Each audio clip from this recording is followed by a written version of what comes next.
Hi there, welcome. If you can hear me, would you let me know in the chat box?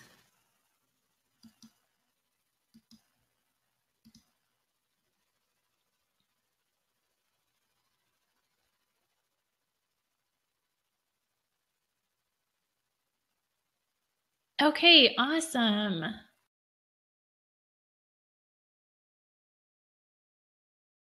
We're going to get going in about 5 minutes. So while we're waiting, I'd love it if you'd put a couple of things into the chat box. First, let us know where you're from or where you teach. Second, let us know what grade level or ranges that you teach. And third, let us know if you use literacy centers, daily five, something else. I would just love to know what kind of system you use. Welcome, Wendy and Lisa, Heidi. Cami, if you're having tech issues, I'm going to put a little link up for you. Double check that the volume is up on your speakers and also in the settings in your computer too. Christine, I did send the slides email. If you did not get it, you can just feel free to email me and I'll send it later. Actually, you know what? I think I'm just going to try to grab it for you now so that you have it.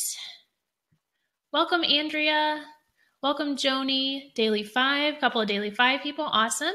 Hey, Lisa, Sarah, Carol in Nashville. Awesome. Sarah, other Sarah, H and without H. Kelly, Laura, welcome. Kim, Michelle, welcome. So I'm going to try to just pull up the slides because someone mentioned that they did not get them and you don't need them necessarily, but I want to see if I can grab them for you. Here we go. All right. So in the chat box, I'm just going to paste the slides. Do be aware if you open another file or have something else open, sometimes it can cause you to lose the connection. So I don't want that to happen, but here's the link. If you want to copy it, save it for later. Hey, Cheryl, welcome. Dana, Stacy, Sharon, Joanne, Angie, Janet, Ruby, hello. Martha, welcome. Colleen in Michigan, welcome. Another Michigan teacher, Jane.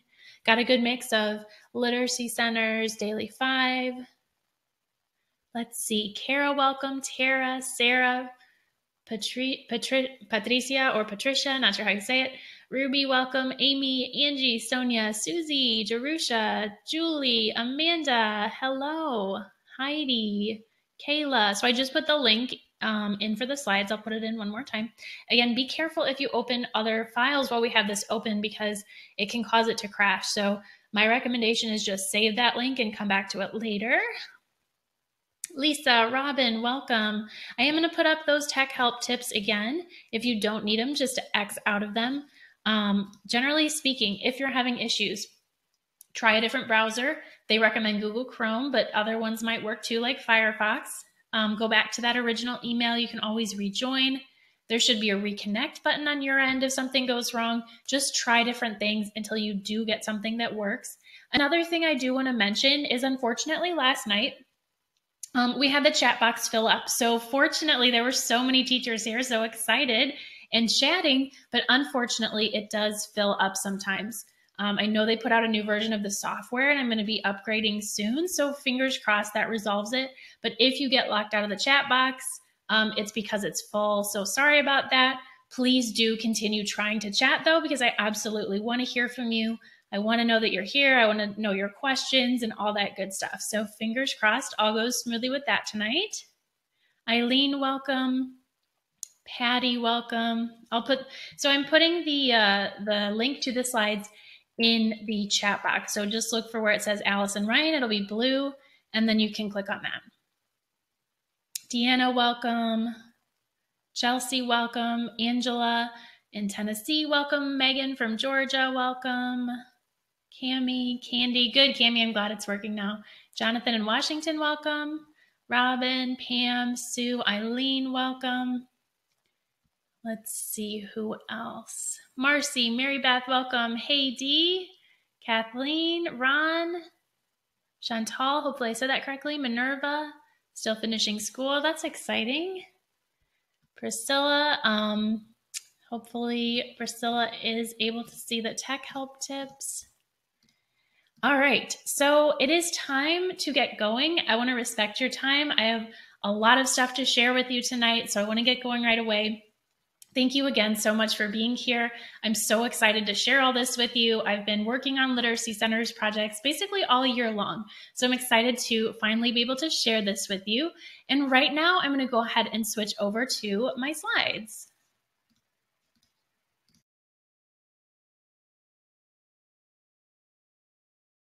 Oh, we're probably going to go a teeny bit over an hour tonight. Again, I have a lot of stuff I want to share. I will be sharing a freebie at the end. A couple of housekeeping items before we get going.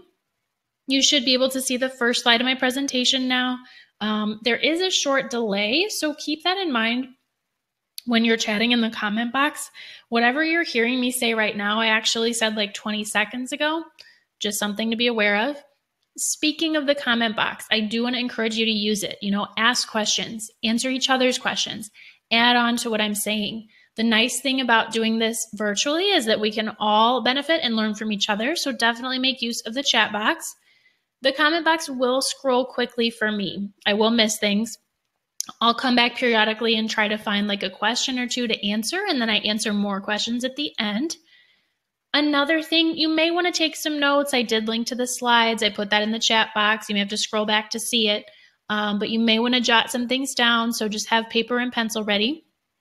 And then as I say before I teach any workshop, I'm sharing what I've learned as a literacy specialist. Before that, I was a classroom teacher, pre-K, kinder, first, second grade.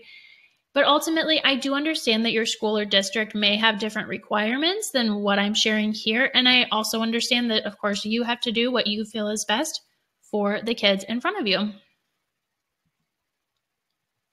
So I know that I've talked with a number of you before. And if you've been on a workshop before, welcome back. If this is your first workshop with me, welcome. I am so excited you're here.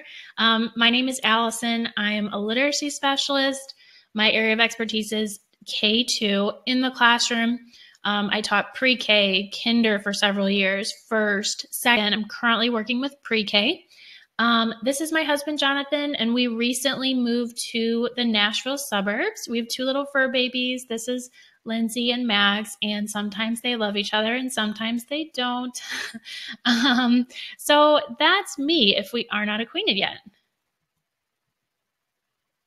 So you are in the right place today if you use literacy centers, Daily 5, or even if you're just exploring the idea of literacy centers or Daily 5 right now, and you're not really sure how you want to structure your independent work. Whether you've been doing centers for years or you're super new to them, I do hope that tonight will give you some new ideas and some things to try. I'm especially excited to share all of this with you because personally, literacy centers have probably been the #1 biggest struggle for me personally when it comes to my instruction. And I think that's because, the fact is teaching 5, 6, 7, and 8-year-olds to work independently and productively is hard, right? I know many of you can relate to that. So right now in the chat box, I would love it if you'd let me know what your #1 biggest challenge is when it comes to implementing literacy centers or Daily 5 or just independent literacy work in your classroom. What's the #1 biggest thing that you're struggling with right now?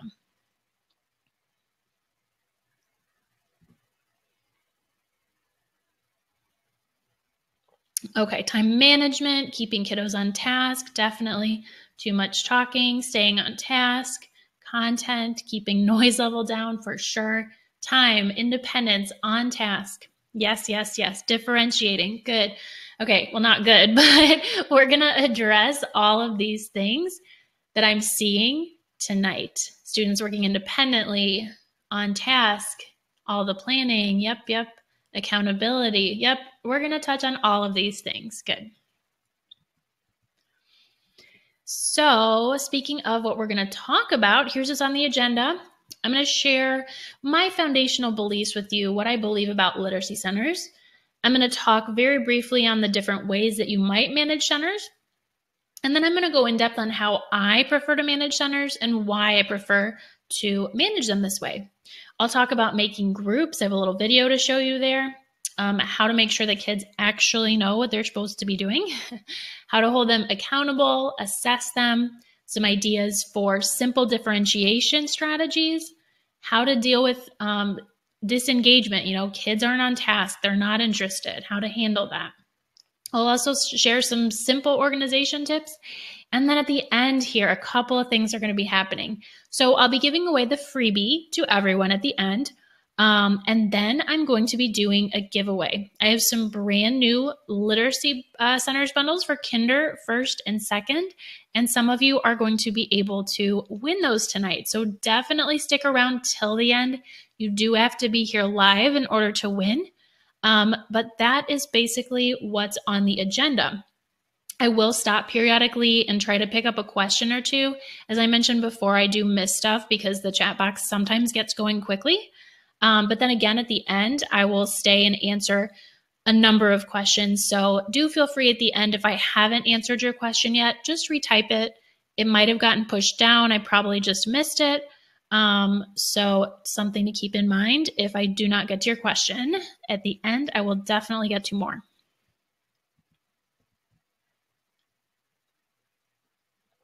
Okay, so I think it's valuable, even if you're 100% in, you love literacy centers, I think it's valuable to think just about why we do literacy centers in the first place, or Daily 5. Like, what is the purpose? Because you might not have thought about it for a long time, but if you kind of re-examine that, it will probably help you in making decisions and planning your literacy centers, just thinking about the why of why we're doing it. So why literacy centers? I use literacy centers because kids need practice with what I'm teaching, right? They need opportunities, I believe, for interaction with each other when they're learning, and they need opportunities to learn and practice on their own. I also believe that they need a chance to learn independence. As much as we want literacy centers to be academic practice time, we want to make the most of that. I also believe that it's super important for us to be teaching, independent behaviors. And I feel like that's such an important part of literacy centers. And then I also use literacy centers because we, as teachers, we've got to have time to teach small groups or individual students. That's a must. We also need opportunities to see how students are doing with what we're teaching. We need that feedback so that we can adjust our teaching accordingly. If they never have a chance to do stuff independently or practice, then we're not going to get a sense of how they're doing.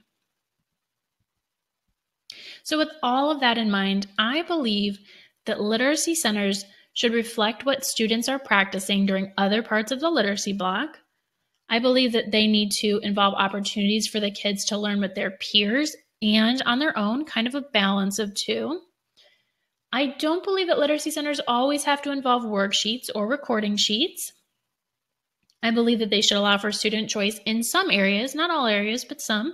And I also believe that they should incorporate play and fun as much as possible. I think literacy centers or centers can be one of the most fun parts of the day for kids. So I created this little metaphor here just to kind of show you how I think about literacy centers. When you're eating an ice cream sundae, so you're making the sundae and the foundation of your sundae is always going to be the ice cream, right? It's not an ice cream sundae without the ice cream. And then you put on the toppings. And so the toppings are good, but the ice cream is what makes the sundae.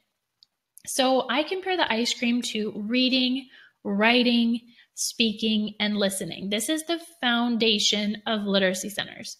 All the activities and the games and the fun stuff that we use to teach reading, writing, speaking, and listening, these are the toppings, right? They make the sundae even better. They make it more fun for kids.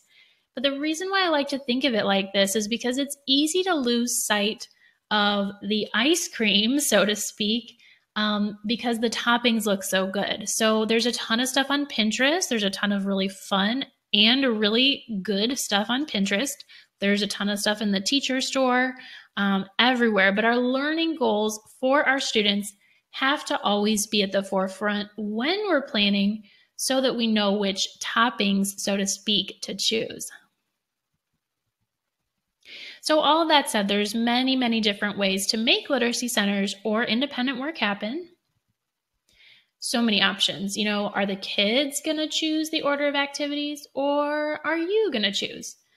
Are you going to have your centers in fixed locations that don't move? Or are the centers going to be portable and the kids take them places? Are you going to have fixed rotation times? The kids do something for 15 minutes and then they switch. Or are the kids going to, do one activity and then when they're done, move on at their own pace? Are you going to do rotations with mini lessons in between? So, is it going to be kids do a center activity, then they come back for a mini lesson? Kids do a center activity, then they come back for a mini lesson? Or are you going to block all your independent work time together? These are all decisions that we have to make. I don't believe there's one right answer, but there's so many different ways of doing it, and you just kind of have to feel out what works for you. We would definitely be here all night if I talked in depth about all the different ways that you could do centers or daily 5. I have personally tried so many different strategies to see what works best for me. And I honestly think that if you're a newer teacher or even very experienced teacher, trial and error is going to be how you figure out what fits best for you and for your kids. So even though there's so many different ways to do literacy centers, tonight I'm going to focus on the way that I do things and why I do them this way. My way is, of course, not the only way, but I do hope that hearing how I think about my own strategy for centers will help you think about your own strategy for centers also, however you choose to implement them.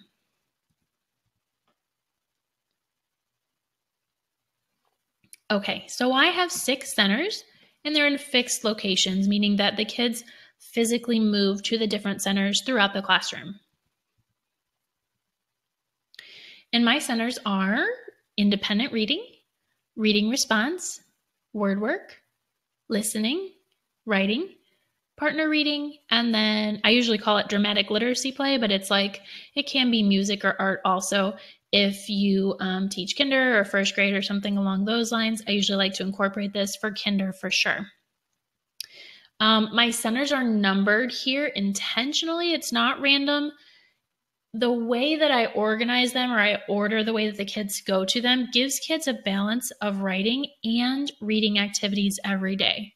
They always rotate through the centers in this order. So they go to independent reading, which is reading, obviously, then reading response, which is a little bit of writing, and then some word work, or they go to listening, writing, partner reading. So it just kind of creates a mix of reading and writing activities the way I order it like this. You probably noticed that I did not include a teacher station in this rotation. This is because I pull guided reading or other small groups during literacy centers for sure, but I'm pulling the kids from different centers. So I will call their names or their group name, and then they come to me. We're going to go much more in depth on this later on in the presentation, but I create groups for my kids to rotate through the centers, and then the groups are set up so that the kids in their little groups, they'll have a similar ability partner and a different leveled partner that they can possibly work with. And again, we're going to talk more about this later. Okay, so now I would love to be able to invite you into my classroom and show you what the centers block actually looks like. But of course, we can't do that. We're all from around the world here. But what I do want to do is just take you through a step-by-step what is going on in my literacy centers block in my classroom as if you were here.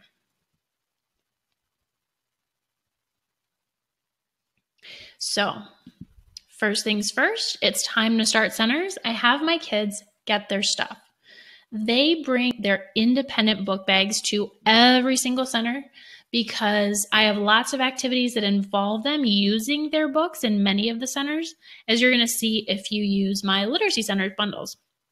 The kids also, in addition to bringing their book bags, they also bring their independent work folders. So the independent work folders, they each have one. I like the plastic kind. They're just sturdier. Again, they bring them to every center. Some of the centers will have a recording sheet or something that they're working on in writing. And so when they're finished with that, they can put that finished product on the red sticker side. If it's something that's ongoing, because we all know kids don't necessarily, finish a product in the exact time that a center is allotted for. If it's not finished, it goes on the green side. The next time they go to that center, they check their folder, they see if there's anything that they were working on, and then they finish it. So my kids have got their stuff, they're ready for centers, but they come back to the rug now. And at this point, I've set aside 5 to 10 minutes for a little bit of whole group time before centers start. And this time is devoted to one of two things. First, it may be to introduce an activity that I've just put in centers. And now when I say introduce, most of the time, this is not actually the first time that the kids have seen the activity. What I used to do is I would show kids how to do something, and then I would just expect them to be able to do it after my modeling. But I learned the hard way that this doesn't work for most kids. So when I'm introducing an activity, I'm showing kids how to take something that they've already done, either in whole group or small group, and do it as a centers activity. So during this 5 or 10 minutes, I'm either showing the kids, hey, do you remember when we did this? And now you get to do it in centers, so let's review how to do it. Or less frequently, I'm reviewing expectations. Maybe we had Play-Doh in the nose yesterday in centers. So if there's been an unfortunate event like that, or the kids have been off task the day before, I may not be, showing an activity. I may just be reviewing basic procedures, routines, expectations. So still talking about this 5 to 10 minutes before centers, when I introduce a new activity to centers, there is typically only one new thing that I'm reviewing / introducing that day. So this means that I do not switch out all of my centers each week on the same day. What I used to do is I used to have mostly new center activities every Monday. So on Friday, afternoon, the kids are gone, I switch everything out, and then Monday I would show them all of it. And what I found was that when I was explaining or reviewing all these new things, even if the kids had seen them before, I lost them, right? They'd get this totally glazed over look. They wouldn't really absorb what I was saying. And then, of course, we all know that leads to them being off task, not knowing what to do, goofing around. So that strategy was not working for me. So now what I do instead is I dedicate 1 day per week to each center. And on that day, I will introduce a new activity. Sometimes, not always, it might just be a review activity, but I'll introduce a new activity for that one center. Again, when I say new, I mean, hey, we've done this in whole group or small group, and now it's new to centers, but it's not brand new to them. So anyway, since I usually have 6 or 7 centers and there's only 5 days in the week, this means that I do double up. The listening center and independent reading centers don't require a ton of new stuff or teaching, so I usually combine those into 1 day. And another advantage of doing things this way, introducing any new activities, just 1 per day, is that it gives the kids this feeling hey, there's something new every single day. So even if they don't necessarily get to visit the center on that day, they still see something new that's coming up and that they will get to probably the next day.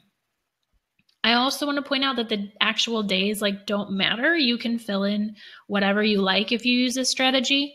And then the other thing too is you don't have to change your planning strategy. If you've been doing the typical centers swap out, they're all new on Monday, you can still plan. I like to plan on Thursdays. You can still plan all these activities on Thursday. It's just that, the week before you've planned the partner reading activity and you don't introduce it until Friday.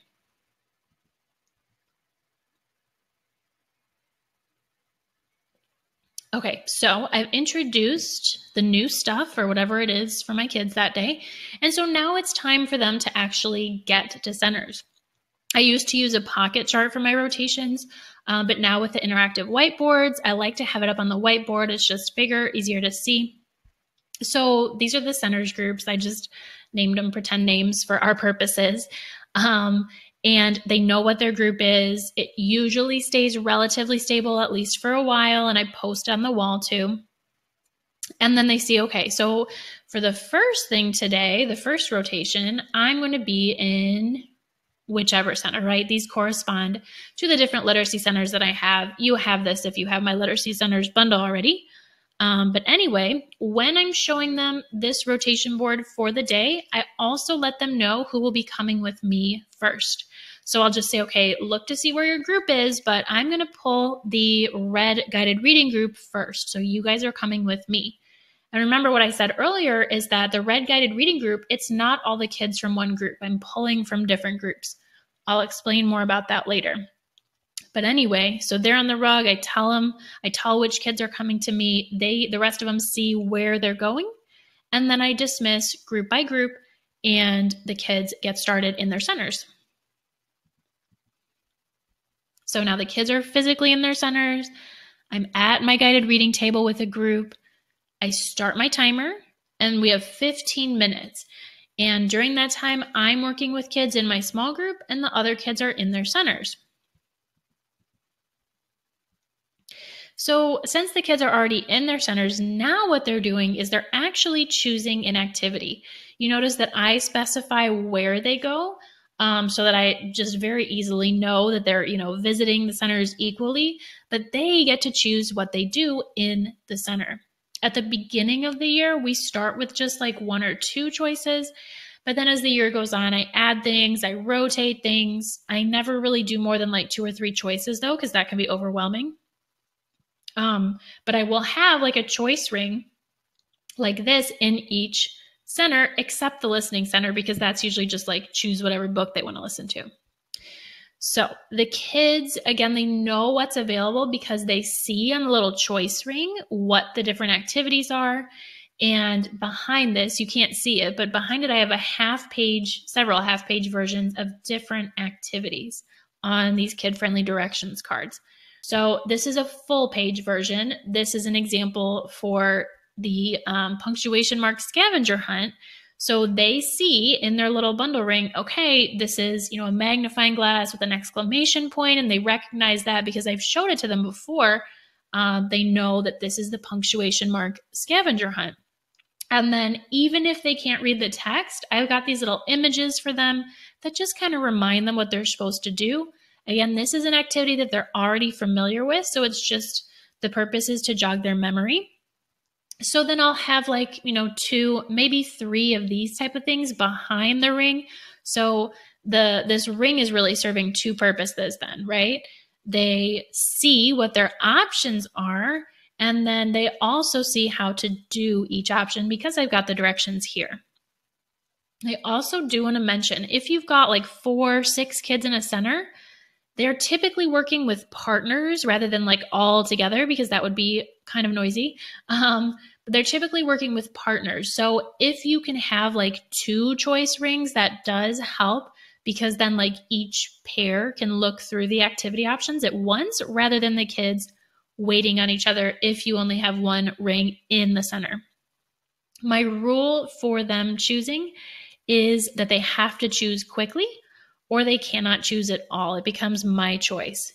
At the beginning of the year, I'm super watchful and I'll just, they know if I see that they're just messing around and taking forever, I will come in, I will take it away and I'll say, you're doing this. And then they have to do whatever, activity I chose for them.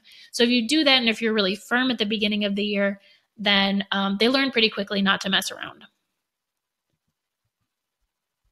Okay, so they've made their choice. They know what they're doing. It's time to get to work. And so now what I want to do is I'm going to go through generally what the kids are doing in each center.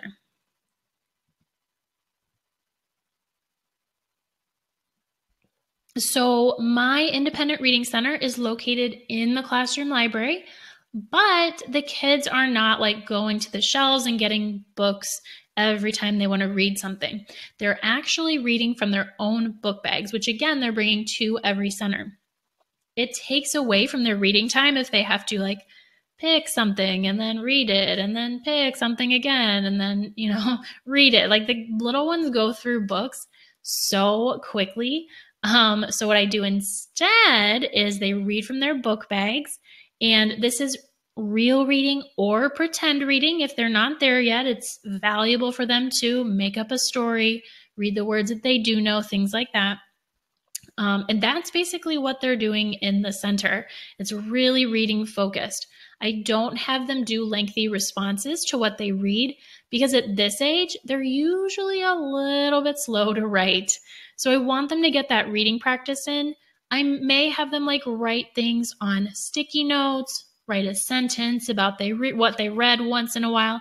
But generally speaking, the Independent Reading Center is for reading.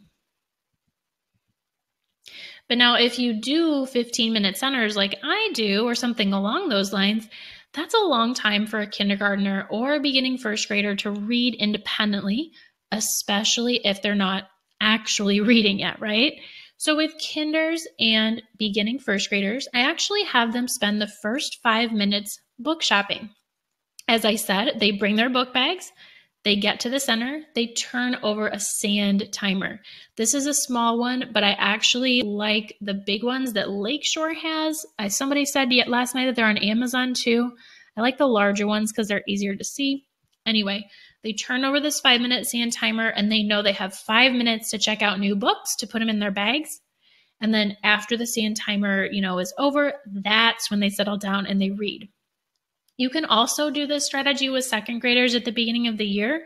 Let's say their stamina isn't at 15 minutes yet, no problem. You just set aside this 5 minutes at the beginning of the center where they know that they check out books during that time and then they read.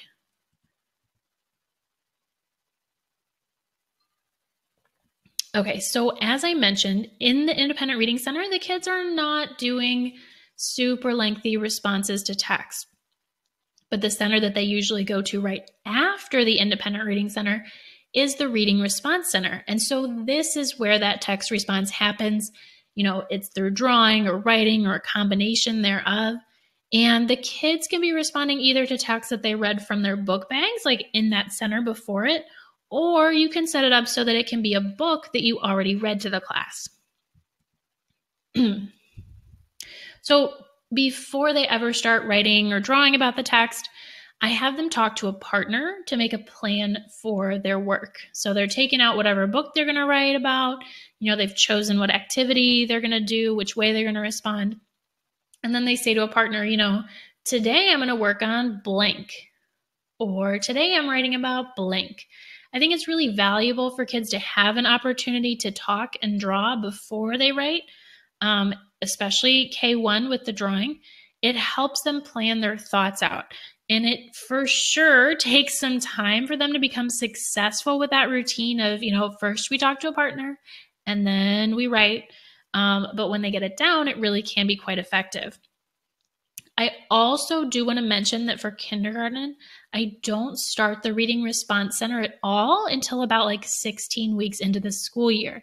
This can be a little bit harder of a center for them because they have to remember, either typically it's in kinder, it's a book that I read aloud to them and, the writing and drawing piece, or at least drawing.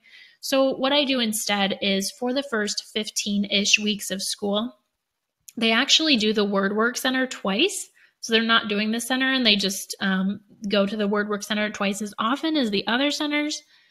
In kinder, we're doing so much with sounds and letters and their name that it's valuable for them to do that a little bit more often than it is for them to do the reading response at the beginning of the year. That's just kindergarten.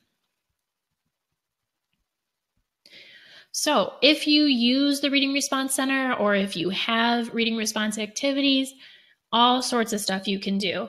I have done things like a beginning, middle, end flip book. That's fun, very simple too. I love to have them review books and recommend them to each other. They get so excited when their friend brings them a recommendation sheet about the book that they loved. That's a really authentic way for them to respond. They can do simple prompts, of course. This one is draw and write a different ending to the story. And then they can also do it, I would say more late first or late second. Not so much kinder, but they can also do more extended projects. This is from my second grade Literacy Centers bundle. And this little activity is as they're meeting quote unquote different characters throughout the stories that they read, they make a character yearbook. So, this is for each character. They write a little about them. And then at the end of the yearbook, they award superlatives like most likely to be president. They write why a certain character, is most likely to become president. So that's kind of a fun, more extended project that they can do. Okay, so the Word Work Center is the third center on my list.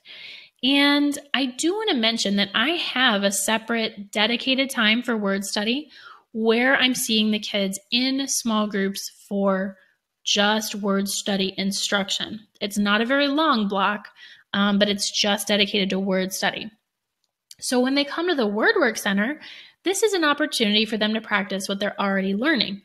If you don't have a word work or a phonics program already, I do recommend Words Their Way. For kinder, for the first half of the year, Jolly Phonics has some really good stuff for getting the kids to learn their letter sounds. So in kindergarten, the Word Work Center is less about words at the beginning and more about phonological awareness, writing their names, letter sounds, and then as the year progresses, it turns more into actual working on words like the name suggests. And then in first and second grade, and then like toward the end of kinder a little bit, my kids in the Word Work Center are typically practicing the same words that they've been given by me in their small group. So the small group, I mean, that's separate from centers and in the specific word study block. So in my literacy bundles, if you use those, you will see that for first and second grade, the majority of the activities are structured so that the kids bring their words to the center and they use those words to play a game or do an activity with them. And because the way I've structured these games and things are so flexible, it's like instant differentiation. You get in that routine of they always have their words on little cards and a list. They keep it in their folder. Again, they're always bringing this folder with them. Then they get to the Word Work Center and they can play the games with their own words. So you put one game in there and it's automatically differentiated because the kids are playing with different words. Typically, when I'm talking about playing a game or, a group activity, I'm usually doing partners. As I said before, it just helps keep the noise level down a bit. If you have like 4 kids play a game, which you can if you use my bundle or anything like that, you can definitely have them play in a group of 4. But if you have them play in a group of 2, it'll just cut down on the noise a little bit and give your kids more opportunities for practice. Another thing you might be wondering is, well, what if the kids in my centers group aren't all working on the same words? We will definitely address that when we get to the grouping part, because after a lot of thinking about this, I did figure out a way to make that work. So we're not done going through the centers. I want to pause briefly here and see if I can answer a question or two. I know I've missed a bunch. Alex, I'm going to share information about purchasing the Literacy Center bundles at the very end. Jonathan says, do you pre-assign partners? If so, how? I do, Jonathan, and I'm also going to get to that strategy when we get to the grouping part. And I also have a little planning sheet for you in the freebie that's going to guide you through that.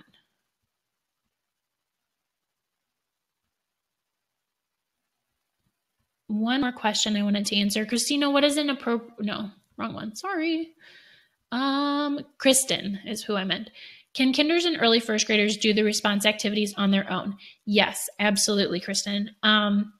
Because it's a book often that I've read aloud to them before, and because it involves drawing, and I actually, for the prompt responses, I've created videos. I'll show you a little bit more later. I've created videos that read the prompt to them. That definitely helps those kinders and early first graders.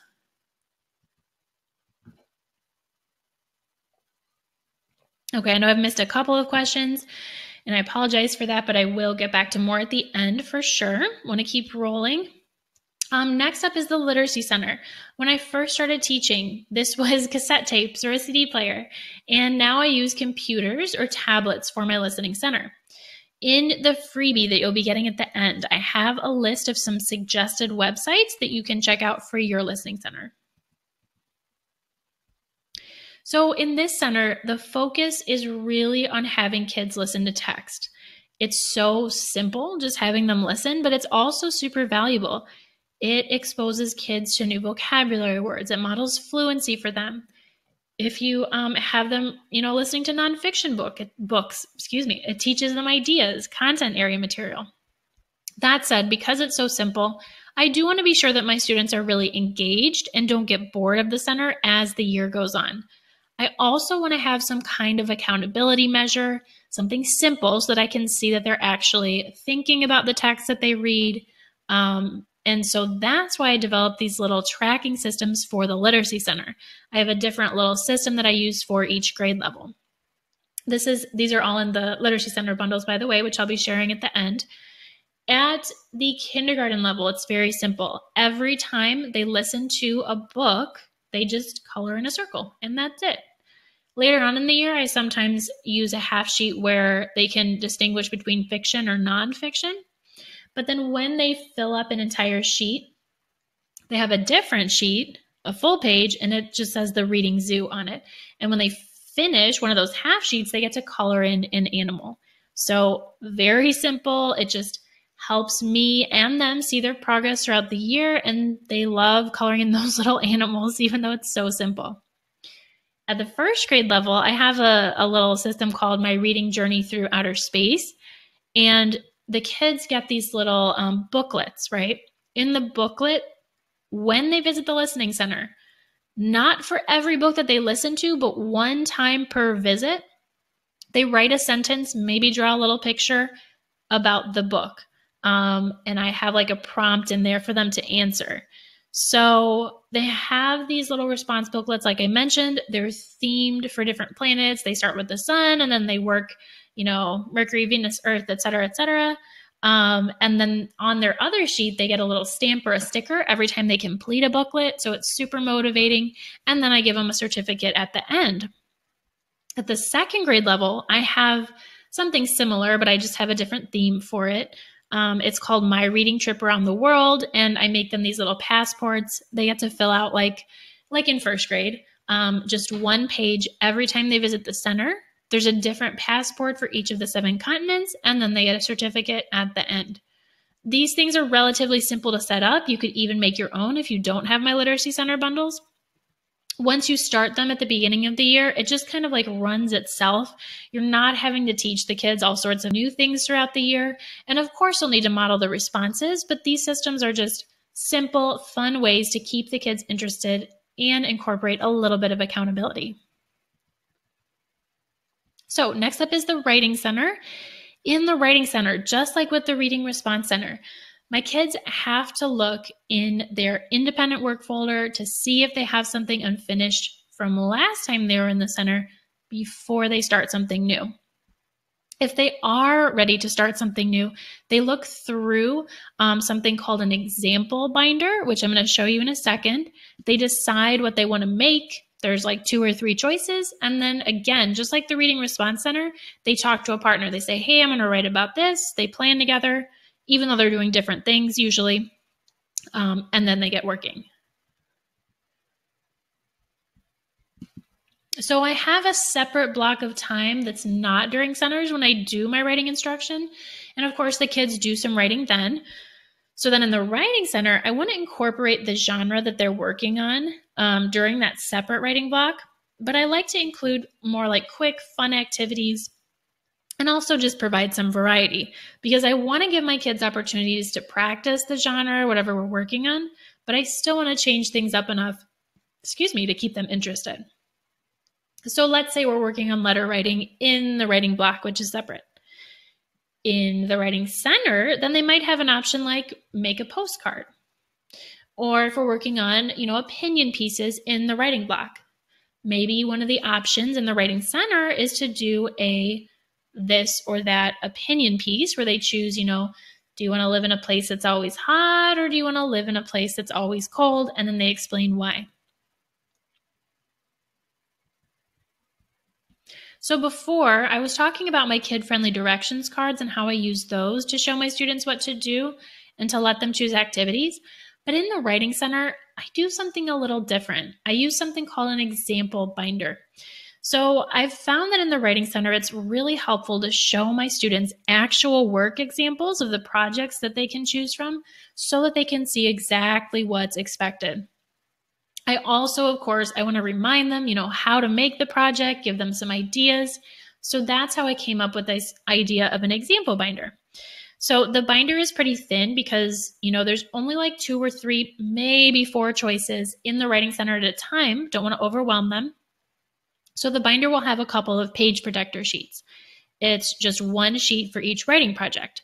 So on one side of the page, I have a sheet with a photo of the completed project. Or if you have a real sample, you just stick that in there.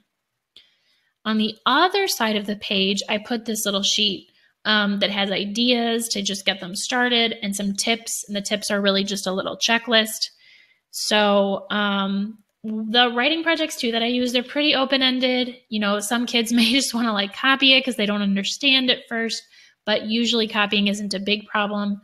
You just kind of get them to be more, creative and independent as the year goes on. Again, I have 1 of these page protectors that are double-sided, double-sided pages in there for every writing project that they have as an option. So there's 2 to 4 pages in there at a time. The other pages are just in my binder, so I can easily rotate them in and out. And if you have my Literacy Centers bundles, all the materials for making these are done for you. Just slip them in and you're good to go.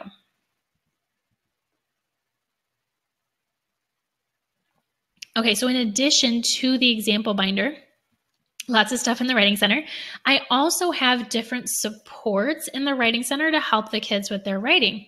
So that'll be things like an alphabet chart or an editing checklist or themed words or whatever.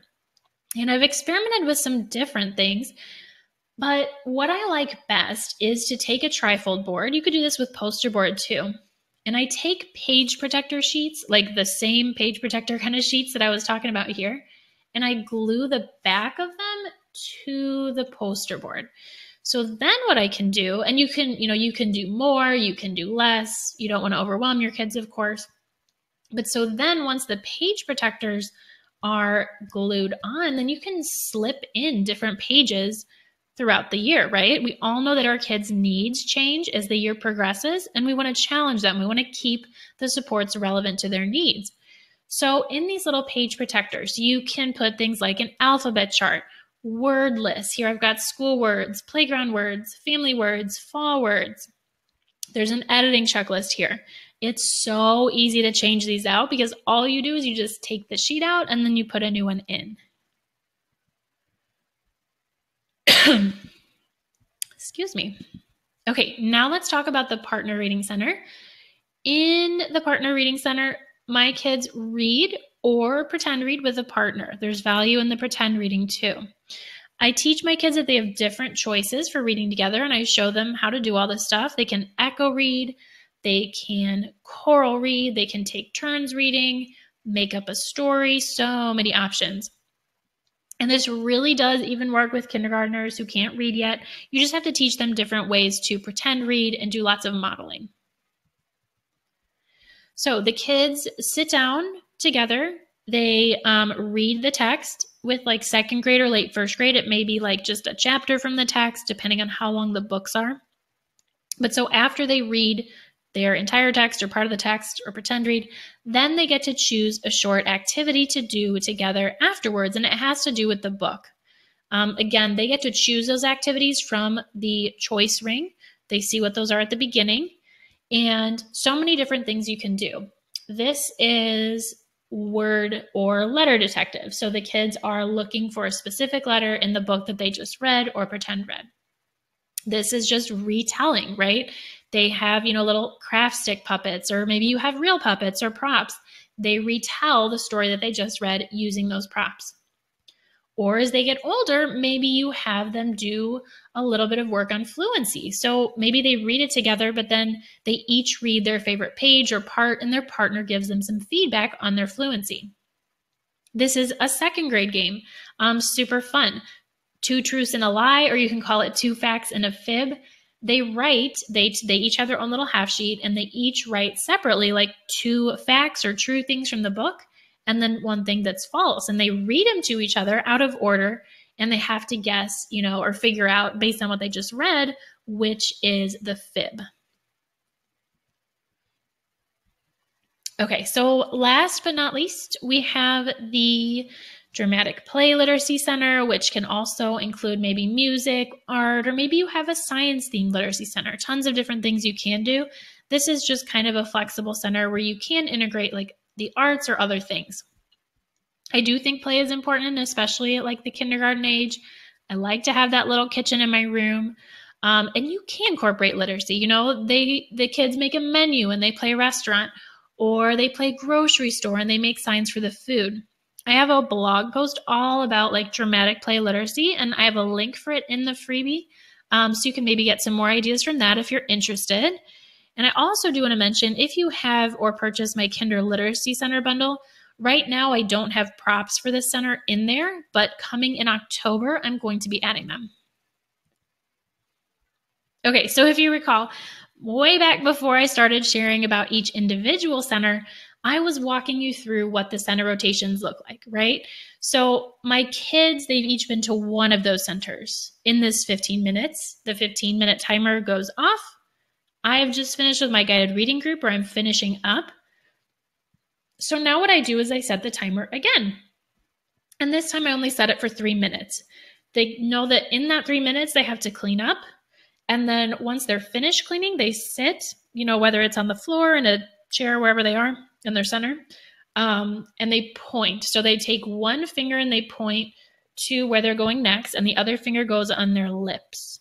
Okay, so I can see that they're quiet and they're ready to rotate, and that they know where they're going. So that 3-minute timer goes off. I've finished with my group. The rest of the kids are supposed to be all cleaned up, ideally, sitting, pointing, quiet. I'm giving positive feedback to those who are ready. At this point, I say, okay, but the next group that's coming to me is the green group. Again, that's taking from multiple different centers groups. And then they look back at this board to see where they're going for rotation 2. Well, they've already looked because they're already pointing, but then they rotate. Okay, so that's basically it. We did rotation 1, now we're in rotation 2. Same thing happens for rotation 3. I do not do many lessons in between, just personal preference. I don't know, I'm just a little bit slow when I get them to clean up and come to the rug and get started. So because I'm slow, I was losing a lot of time with the transition from center to rug or whatever for the mini lesson. So that's why I just lumped them all together. And then we have a mini lesson at the beginning, or really when I'm just introducing the center, and then sharing time at the end. So speaking of sharing time, following round 3, everybody cleans up, they come to the rug, and we have sharing time. I do allow them to bring one product from their independent work folder, or if there's a book that they want to share from their book bag, they bring that to the rug for sharing time. They have about, just 3 minutes-ish to share with a partner. And then after that, I may have 1 or 2 kids share out with the whole class. And multiple reasons for sharing time. One is that it creates an audience for their writing projects or the things that they're doing and making. Maybe they wrote on a sticky note while they were reading. It's tempting to skip this part, I know from experience, if you're short on time, but the kids love it. And it also gives them, as I said, an authentic audience for all that stuff that they're doing and making. I will say, if their behavior was way off during centers, I'll take sharing time away as a consequence, and instead we talk about what went wrong. But I try to avoid doing that too often, so that when I do take sharing time away, it actually, means something. Let's see if I can get a question or 2 answered. Cami, what time in the school year do you start centers? Great question. For the first 5 to 6 weeks of school, Cami, I am actually teaching my kids the routines and activities that they will eventually do in centers. So I kind of have a slow start because I feel that spending that foundational time at the beginning is really helpful in setting them up for success. In your freebie, you're going to find a couple of things. You're going to find a planning sheet maybe you've already started school, but for next year, or if you want to incorporate elements, you'll find a planning sheet for rolling out your centers. And there's also a blog post that goes super in detail about how I roll them out at the beginning of the year. Jalissa says, do students miss out on the center by you calling them to do guided reading instruction? Yes, Jalissa, they do, but because they're going to 3 centers a day and there's usually 6, it typically means that like in another day or two, they're going to get, well, not the next day, but the following day, they're going to get back to that center. And when I figure out who I'm pulling when, I do look to make sure that I'm not always having kids miss the same center activity.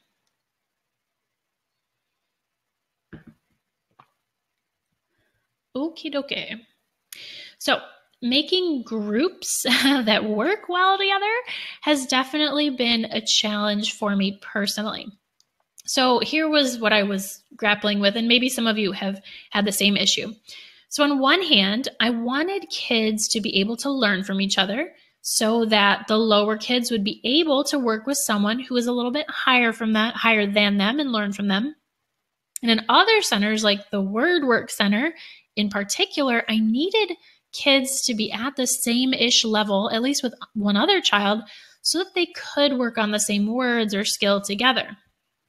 So I experimented with so many different things. 1 year I had kids in same ability groups. They rotated with their guided reading group. And for me, at least with that particular group of kids, it wasn't working because, well, it didn't give them a chance to work with other students. They were like always with their guided reading group. And they were at the same level, so they couldn't learn. They could learn from each other, but not as much as they could if they were working with other kids.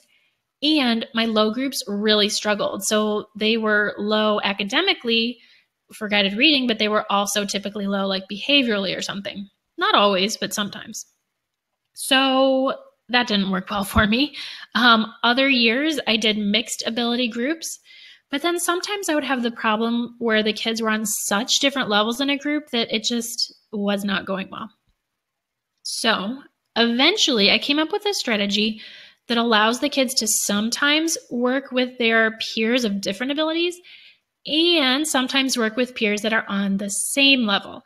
So in this system that I kind of designed for myself, I can pull students from different groups for guided reading with me, typically without messing up a center's activity or without leaving someone partnerless. So I'm actually going to show you a video of me explaining how I did this, my grouping strategy. In the video, I move things around, so that's why I just figured it would be easier to show you that. I did post this on my blog a few weeks ago, and so what I'm going to do now is I'm going to ask, first of all, that you turn your volume up. Last night when people were watching, I turned my volume up as far as I can go, but if you don't turn your volume up, you might not be able to hear as well. The voice of me talking in the video is going to be quieter than the voice of me talking right now. So just be aware, up your volume. So now I'm going to change screens and I'm going to put that video up. Okay.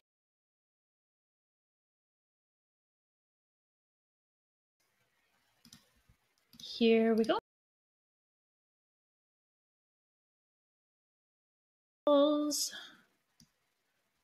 And remember, turn your volume up. I'm going to turn mine up as high as it can go. And we are ready to go. Okay, so in order to explain how I like to make it work, I'm going to use some really round, ideal numbers just to show you what it would look like in a perfect scenario. So over here, I have these guided reading groups.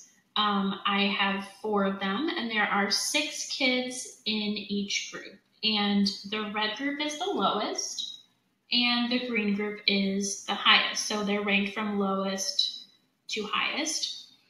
And so what I want to create is I want to take these same kiddos, 24 in my class, and make 6 different groups that will go to centers together.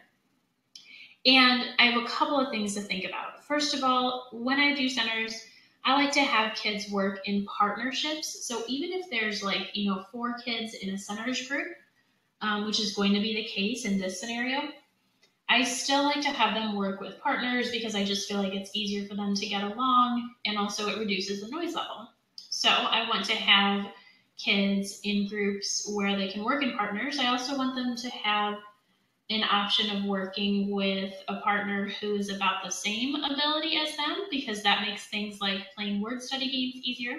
But I also want them to have opportunities to work with someone who is a little bit higher or a little bit lower with that, little bit lower than them, so that they can learn from each other. And the last consideration I have to think about is the fact that because kids are not going to centers with their same guided reading groups, when I pull for a guided reading group, I need to not mess up the activity. So, for example, if I pull a group and there's only one child left and it's a partner activity, then I've messed up that activity. So I need to make sure that when I pull a group, even though the groups may change and I can, adjust these as necessary, I need to make sure that generally speaking, when I pull a group, it's not going to, ruin the activity that I have planned. All right, so the first group I'm going to make is a group of 2 kiddos from the red group and then 2 kiddos from the yellow group. And the reason why I'm not pulling from the orange group or the green group is because I want to create a gap in ability that is significant but not too significant. So now we have this group where, 2 kids can work together when I want them to work, for example, studying words. And these guys can work together when it's an activity that works best with same or similar ability pairings. But at the same time, when they go to a center, if it's the partner reading center, then I might have them work in mixed ability partnerships by just telling them, okay, I want you to work from someone who is not in your guided reading group. So that gives me lots of options. The other nice thing is that if I pull either the red group or the yellow group for guided reading, that won't affect the activity because I'll still have 2 kids that are left there and can work together. So I'm going to actually create 2 more of these same or very similar groups. Circles represents a kiddo. I can't remember if I said that or not.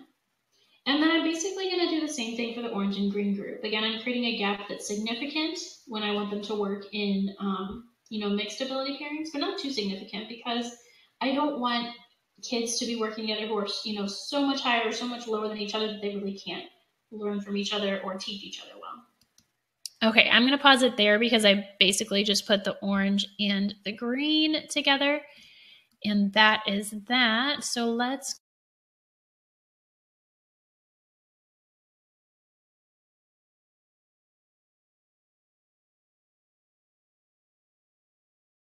you can give the kids numbers or shapes in their little group of 4. So, okay, at the word center, the squares and the triangles work together. But at the partner reading center, the triangles and the rectangles work together.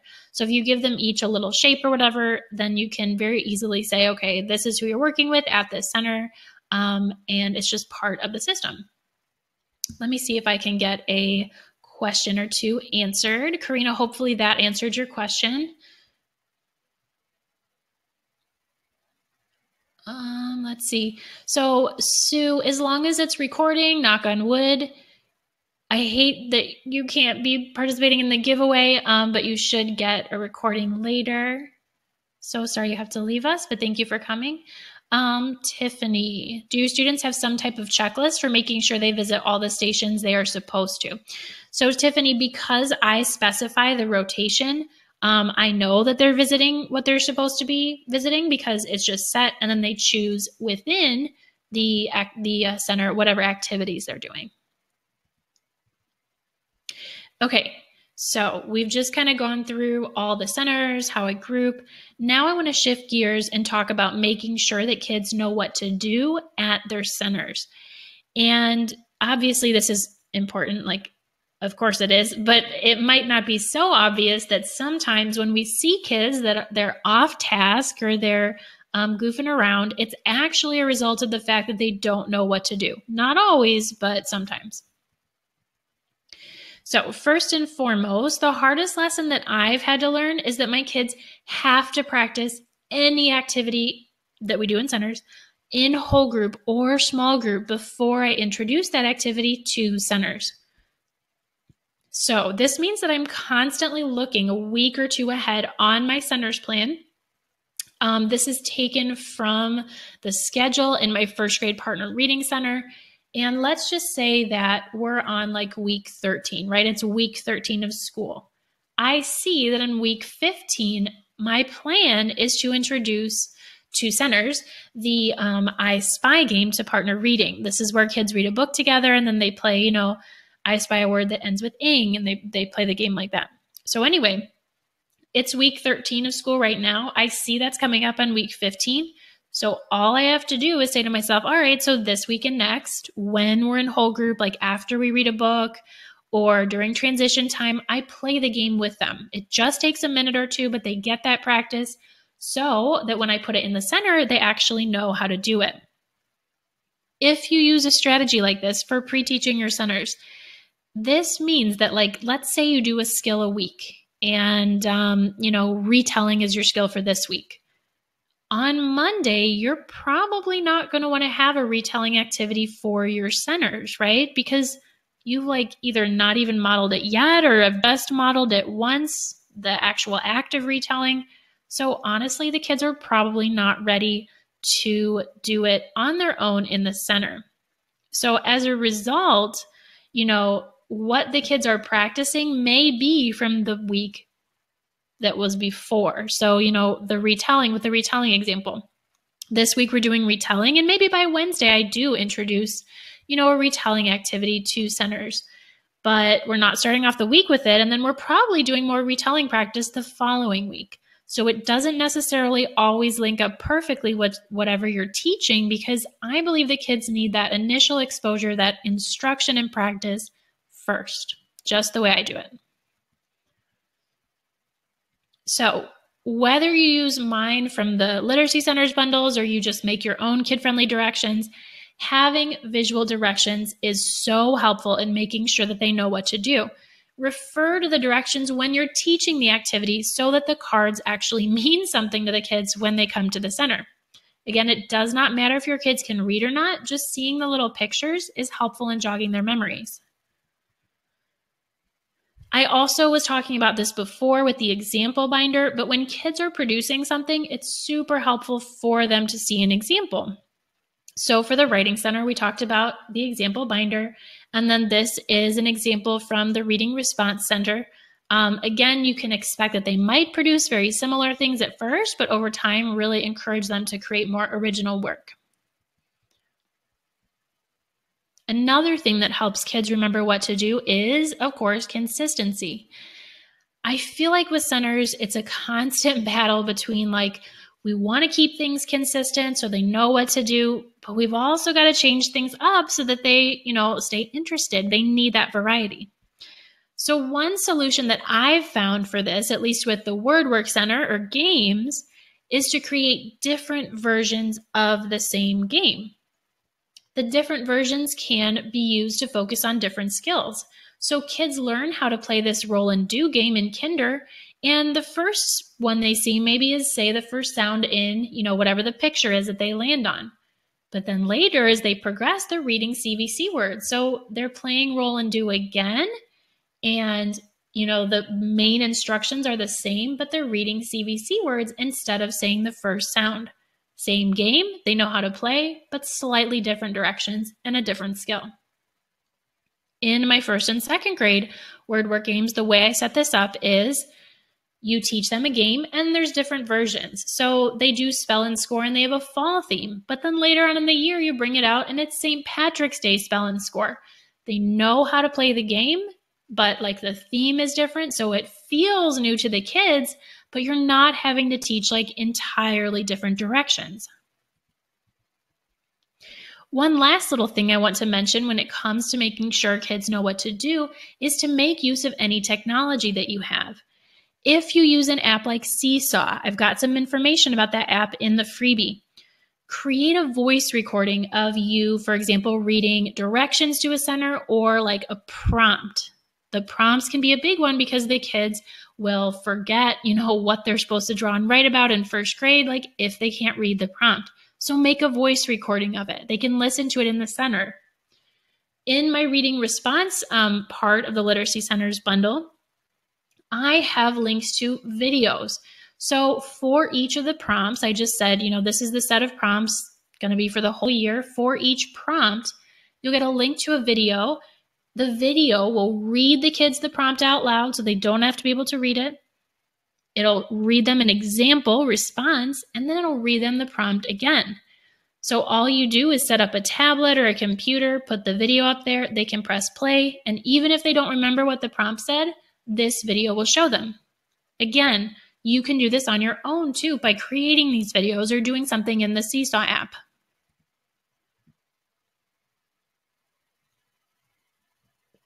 So now let's talk about that tricky issue of holding kids accountable, and also I think that goes hand in hand with assessing their work. So here's the thing about literacy centers. The purpose of them is to get kids to practice.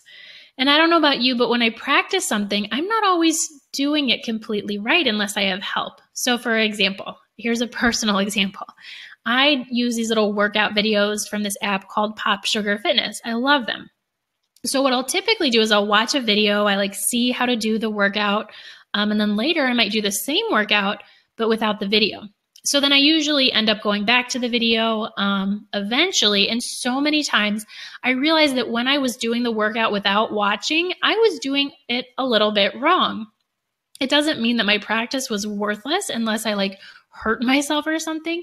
But my point is that it was practice. I didn't have the video to watch. I didn't have a trainer or anything to help me. So I may not have been doing the workout 100% perfectly correctly. So my point here is when your kids are working in literacy centers, they're not going to do everything correctly either. This goes for their work in centers and it goes for their behavior. This is learning time. I can be such a perfectionist, but I can't expect their learning or their behavior during centers to be flawless. It's just not realistic. At the same time, I want to be able to see how my kids are doing as they practice. I want to see those mistakes that they're making. That's okay that they're making them, but I'm not going to cross my fingers, close my eyes, and just hope for the best. I do need to have some way of checking in with the kids to see how they're doing. So I need ways for monitoring my students' behavior. I need to look at work samples, and I also need to be able to give them some level of feedback. The easiest way to get that feedback is with those centers that do have written products. The Writing Center, the Reading Response Center, sometimes other centers, they'll have written products that I can really easily look over. Like I talked about earlier, kids put their finished work in the red sticker side of that independent work folder, and that tells me that they're ready for me to look at them. And I will do that about once a week. As I review their work, I may write a little note to them, but it's not usually a formal grade because, again, they are just practicing. I want to give them a little feedback, but not treat it like, this is the end-all be-all. This is their only chance to show me that they know something. So for my own purposes, in addition to maybe jotting a note here for them, I will write down how they're doing on something like this checklist. These checklists are included in your freebie. So speaking of the checklist, on the checklist, I know it's way too small for you to see here, but there's also components of it where I assess student behavior. I use the word behavior to encompass all things related to how well the kids are doing as they work independently. So even if a child is sitting quietly and not bothering others, if he's not doing the actual center's activity, then I consider this to be an issue of behavior. So learning to be productive and get along with their peers, I really believe that's just as important as the actual work the kids produce. And that's something that I need to address and teach and monitor. So the tricky thing then is observing their behavior because we get so into our guided reading groups or whatever. And those kids do need our focus. They do need our attention. But what I make myself do is once or twice every day, I'll just get up from centers for a moment. I don't even have to actually move, but I just stand up and I watch from a distance. I pick one kid to watch. So on this checklist, which I have anyway, I have going anyway, I might like mark down what I notice for this one kid. It helps a little bit if you do have an aide that can do this for you. But again, you can do it. All you do is stand up. You look at one kid per day, maybe 2 kids per day. You write something down. And then that's your feedback about just visually what it looks like they're doing in centers. It's also super valuable to have the kids self-assess. Maybe once a week, they just check in with themselves. How am I doing with my centers work? And this form and another version of it is in your freebie, which again, you'll be getting pretty soon at the end here.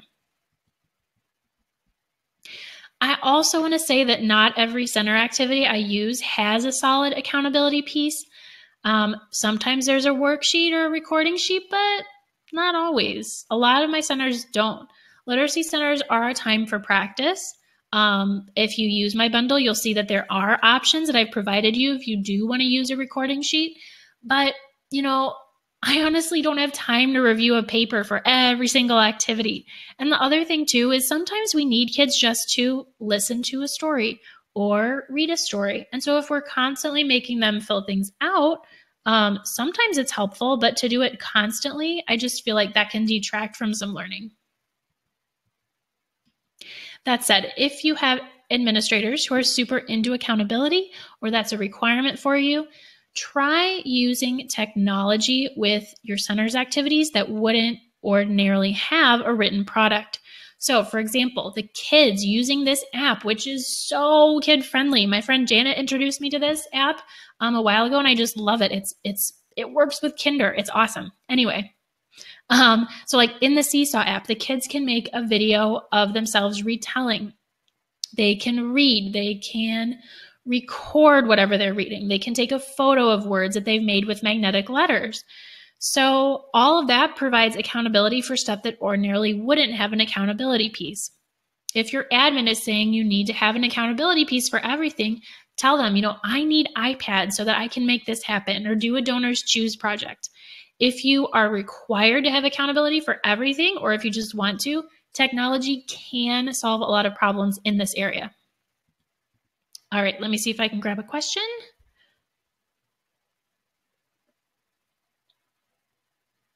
So Dana says with 6 to 7 centers and them going to 3 per day, how does that work out? Do they do the same center multiple times a week? Yeah, Dana, they do. But because there's different options in each center, they're not necessarily doing the same activity. They can if they choose to, but so many of the activities that I use anyway are really open-ended, so they can do it a different way the second time. Hopefully that helps. All right, now a lot of you at the beginning mentioned that differentiation was a concern, and I feel ya. I do want to say though that not all of my centers, the way I do them, are always differentiated. So some things like the Independent Reading Center or the Partner Reading Center, those are kind of automatically differentiated because I have procedures in place where when the kids fill their independent book bags, they're filling them with half of the books from anywhere in the classroom library and half of them from a bin for their guided reading group. So they have guided choice. I also teach them, of course, how to pick books that are enjoyable for them to read because they can actually read them. The Word Work Center, as I was mentioning before, at least in 1st and 2nd grade when they're, doing words like Kinder 2, that's also automatically differentiated when I use the activities that have the kids bring their own words. As I said, I use Words Their Way. I do small groups, so the kids have words that they actually need to be learning. So they come to the Word Work Center and it's automatically differentiated. When I do differentiate, maybe it's that I'm giving them a different prompt. Or if I'm specifying the words and they're not bringing them, maybe I want them to practice different words. So when you do want to differentiate, my recommendation is to use color. I color code my guided reading groups and it makes a lot of things a lot easier. On plastic baggies or these are lunch meat containers that I washed out. You can put these little yard sale stickers.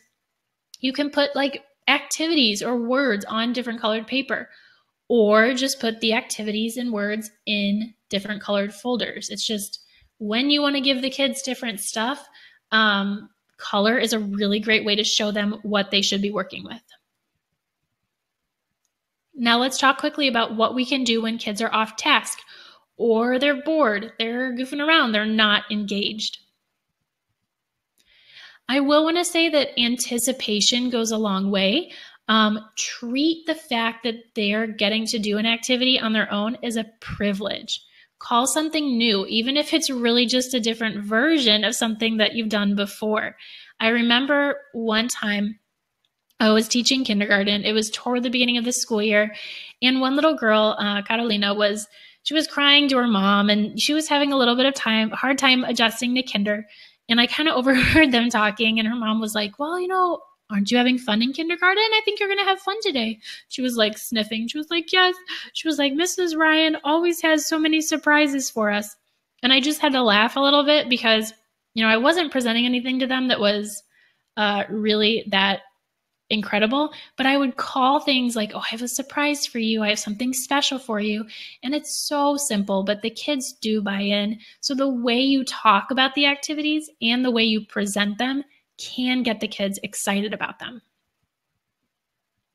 That said, even if you have the most, exciting activities and you show the kids how wonderful and new they are, it doesn't mean that your kids are always going to be engaged. So if you're having an issue of engagement, whether it's a couple of kids or the whole class, ask yourself, watch them, figure out, is it the grouping of kids? Do they understand the activity? Kind of watch from a distance and see if they know what to do. Is the activity too difficult or is it too easy? That results in behavior problems too. Based upon what you notice, you can change up your groups, right? You can reteach general expectations or specific activities. You can figure out how to differentiate better.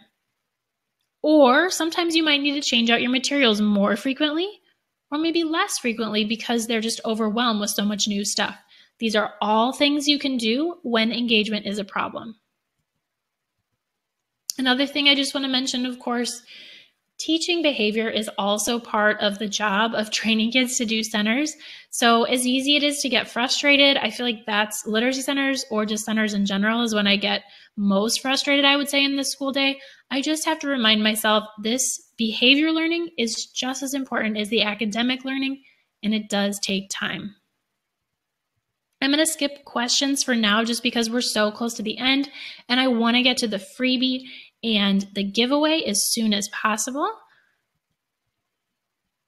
So there's lots of different ways to get organized for literacy centers. I'm going to share my way. It's honestly pretty simple.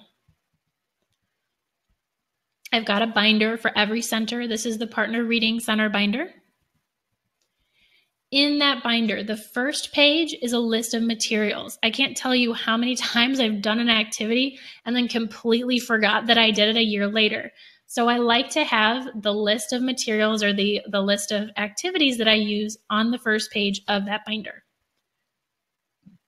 The second page is a schedule. Even though I'll mess with the schedule and change things around, it's helpful for me because, as I said before, I'm always looking a week or two out to figure out what is coming up so that I can then teach that activity in whole group, in small group, right before it comes up. After the list of materials, the schedule, then I've got lesson plans that I use to teach the procedures at the beginning of the year, but also if we need to revisit later on. After that, I've got a couple of page protector full of stuff for each core activity. Each core activity, you'll see this if you use my bundles, it's got a cover page, it's got a lesson plan, and then any printable materials, any masters that you would take to the copy room. By the way, if you want to cut down on your printing and you use my bundles, only print out these cover sheets. It's the second page of most of the files. And then look at the cover sheet and see what variations there are, and then figure out what you might want to print because there's lots of options provided for you. All right, so I've got those master copies in my own binder. I also have these bins, which I've linked to in your freebie. And in manila envelopes, I put copies and stuff that's prepared. So this means, this activity is ready for centers. When it's time to actually put it in the center, it goes in the kids bin, and that these bins are in the centers. This just happens to be an activity with a manila envelope.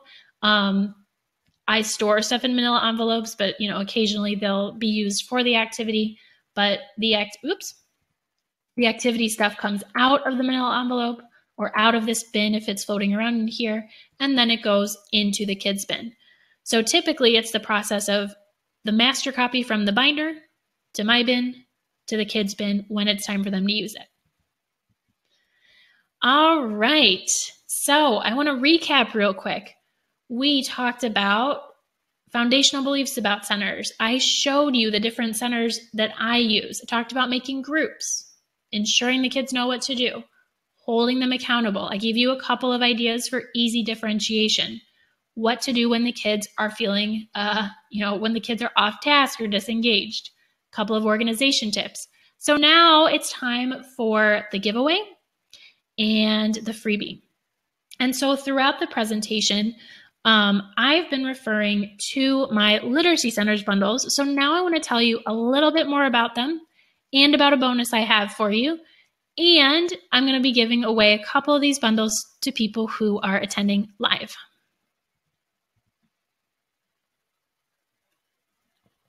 Okay, so I have them for kinder, first, and second grade. And each bundle has materials for all 6 of the centers that I've talked about: partner reading, independent reading, reading response, writing, listening center, word work center.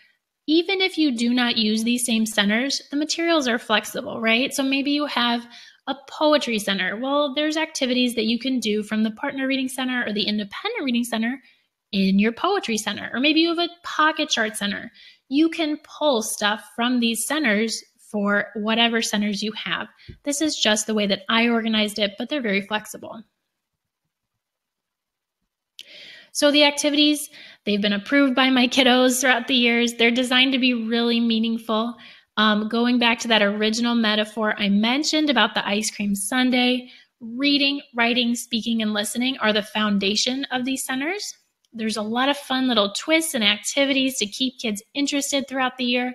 These resources are designed to last all year long and then some. You're definitely going to be able to choose the activities that you like best because there's so many options and variations presented to you in the bundles. I know that it takes so much time to differentiate centers, so these materials have differentiation options built in. For every core activity, you have that cover sheet and it tells you how to differentiate the center. Then for a lot of things, there's different versions. So this is like a word work activity, I think, for first, yeah. And so this is just simple word families, but then this has like trigraphs and some vowel stuff going on. So differentiation no longer takes so much time. I know it's also hard to get kids to remember what they're supposed to do in each center. So that's why, again, I created these kid-friendly directions for you. For the writing center, there's all the stuff you need to make your own example binder. And I know that you might already have some centers that you use. I also know that you can go on Pinterest and you can find a million more centers, right? But I designed this resource for you to be so much more than that. It's an organized system that creates the structure and consistency that your kids need and that you need as a teacher. I really want to help you stop this endless search for literacy centers activities and finally have all your materials in one place. In addition to all this, if you purchase or win in the giveaway that I'm going to do in a second, one of these bundles by September 22nd, you will also get a bonus. This bonus is not going to be available after Friday the 22nd. And what the bonus is it's an invitation to my coaching group. We're going to have a special group for October and November. This is for all the people that buy the bundle before or win the bundle on or before the 22nd. In this group, I'm going to give you personal help with rolling out the centers. Whether you want to implement like every single little thing or just some things, I'm going to walk you through how to roll out these materials step by step. So we're going to have a new Facebook group just for this purpose. I'll post videos in there. I'll have a little weekly, do these things this week list so you don't feel overwhelmed. It'll walk you through getting things up and running. Whether you use Daily 5 or Literacy Centers, you're going to be able to use the suggestions each week. As part of this group, you're also going to get invitations to 2 private webinars. There's going to be one in October, one in November. We'll vote on dates. And this is only open to people who have purchased the literacy bundles by September 22nd, because I want to give you that personal help. I want to answer your questions. I want to help talk you through any challenges you're facing. I want this to be really personal. So as part of the bonus, another thing you can choose if you want the weekly email tips mailed to you. I'll put them in the email to you. I'll put them in the Facebook group. You can also get an email if you prefer that. I am super excited to get started with this group. I want to work really closely with you. I want to support you as you implement the center's materials. So now let's do our giveaway. Again, if I call your name, you're going to get to choose the kinder first or second. You're going to get to participate in the coaching group. So I am going to ask, if you don't hear your name, I'm going to ask that you not type anything into the chat box right now, because the chat box can fill up and I do want to see who is here. If you do hear your name, I'll read your email address too. If you do hear me say your name and email address, then please, in the chat box, type that you're here. Please don't type that if you're not here. I'm sorry, please don't type that if you're not here. That makes no sense. Please don't type that if you did not hear your name. But if I do call your name, let me know you're here and then email me and tell me which bundle you would like. Okay. First winner is Wendy Thompson, Wendy3mlm@gmail.com. Wendy, let me know if you're here. Laura Lee, LKARCICH@ppsstaff.org. Let me know if you're here. Tish Teach K at AOL.com. I like that address. Tish, let me know if you're here. Barbara B. Samudio at DallasISD.org. Let me know if you're here. Becky, teacher N2005@gmail.com. Becky, let me know if you're here. Mari Giselli, I think, at gmail.com. Mari, let me know if you're here. Dalia, DLMorales15@yahoo.com. Dalia, let me know if you're here.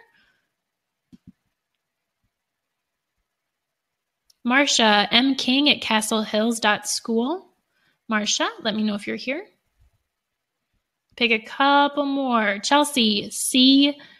Fonseca at cairopublicschools.org. Chelsea, yeah, I did just call you. Barbara Samudio, yay. Okay, we've got a couple of winners. Awesome. So even if you didn't win, I do still have a huge discount for you. This is the biggest discount that you will ever see on these because I just released these.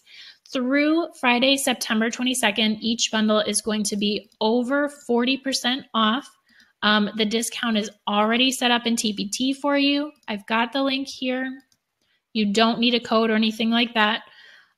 Purchase before midnight Eastern on this coming Friday to get that discount and to get the bonus.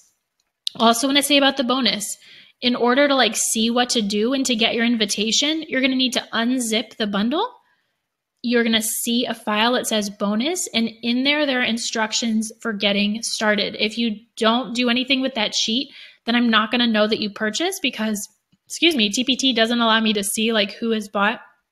So make sure you unzip the bundle, get the bonus information. I really want you in that group. After Friday at midnight, the discount is gone. The bonus is also gone. So please, I really want to help you. I want to support you with these centers. Grab them before this opportunity is over. All right, so thank you for hanging with me. I know this was a long one. I'm going to put up the freebie now. If the link does not work, no worries. I do always email everything out afterward. Same goes for the bundle links. If you don't have anything from me by I would say tomorrow night, definitely email me. You just reply to one of those like reminder messages that you were getting. So wait until tomorrow night. If you don't get anything from me by then, email me and let me know and I'll send it over. You may also want to add me as a contact. Drag my emails from promotions to inbox because that will help make sure that they go through. They don't go to spam or anything. But that is it. So I want to stay around. I want to answer questions. If you do have to go, I totally understand. It's been an hour and a half. Thank you so much for coming and for participating. And if I haven't answered your question yet, go ahead and type it into the chat box. Susan, you're welcome. Hey, Dana, with so much helpful information, what is a good place to start without feeling like you have to implement all this at once?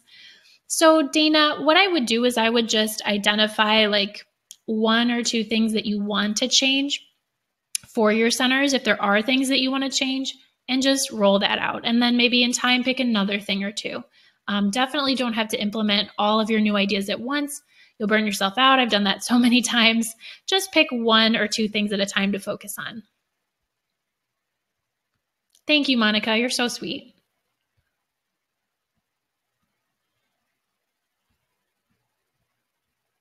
Okay, so Isa says, how do I do the sheet if I already purchased the bundle? So I will put up that link again if you have not got the bundle yet, but in the bundle, so you'll need an unzipping program. You unzip it. After you've unzipped it, you're going to see a sheet that says bonus. The bonus sheet has directions and it'll explain everything for you. It's pretty clear, very simple. You're just going to have to fill out a form, but that is in the bonus sheet that you already have if you've already purchased.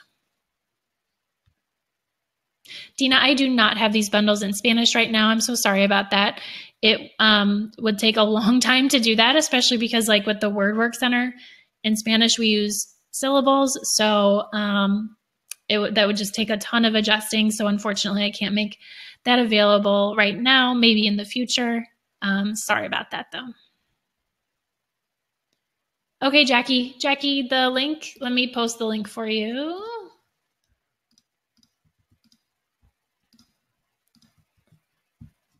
Okay, so Mel says, for those of us in Canada, how can I show I attended this webinar? So anybody who was here live will get a certificate, and you will be getting that certificate, I believe tonight. I think I set it up to go out in half an hour, and you'll get it tomorrow morning. If you don't get anything from me by tomorrow night, then just feel free to email, and I will send you whatever you need.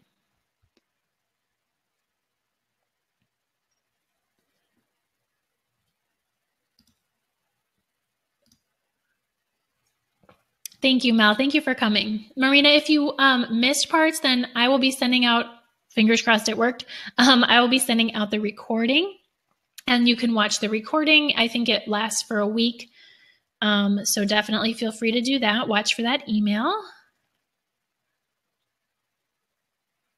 Elaine, good. I'm so glad that this was helpful. Good. Thank you for coming.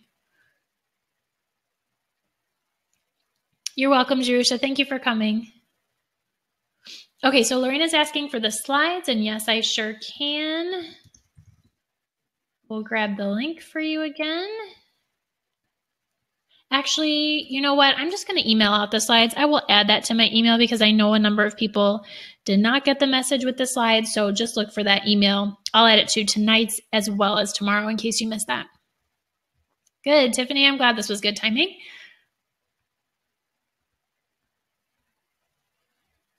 Jenna, I actually have some sample daily schedules on my blog. Jenna, if you want to email me, I can send those over for you. No problem.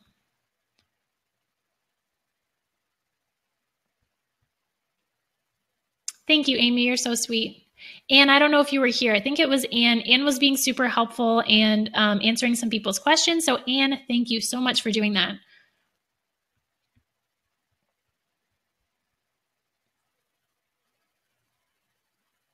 You're welcome, Lorraine. Thanks for coming. All right. Well, I am losing my voice. I don't have a super strong voice that lasts for a long time, so I'll let you guys go. If I did not answer your question, I am going to be doing a Facebook Live on Thursday. I'll just send an email that says, hey, I'm going live on Facebook tonight. look for that email. It'll give you the link, and bring your questions. If you have other questions that were not answered, you're welcome to email me. But if you bring them to that live session, then other people can probably benefit too. So please join me for that. Look for the links in your email. If you don't get anything from me tonight, if you don't get anything from me by tomorrow night, and you've added me as a contact and all that stuff, email me. I'll send you whatever you need. Thank you so much again for coming. I really hope to see you in that coaching group. Remember that the deadline is this Friday, September 22nd, and I hope to see you in that group. Thank you so much.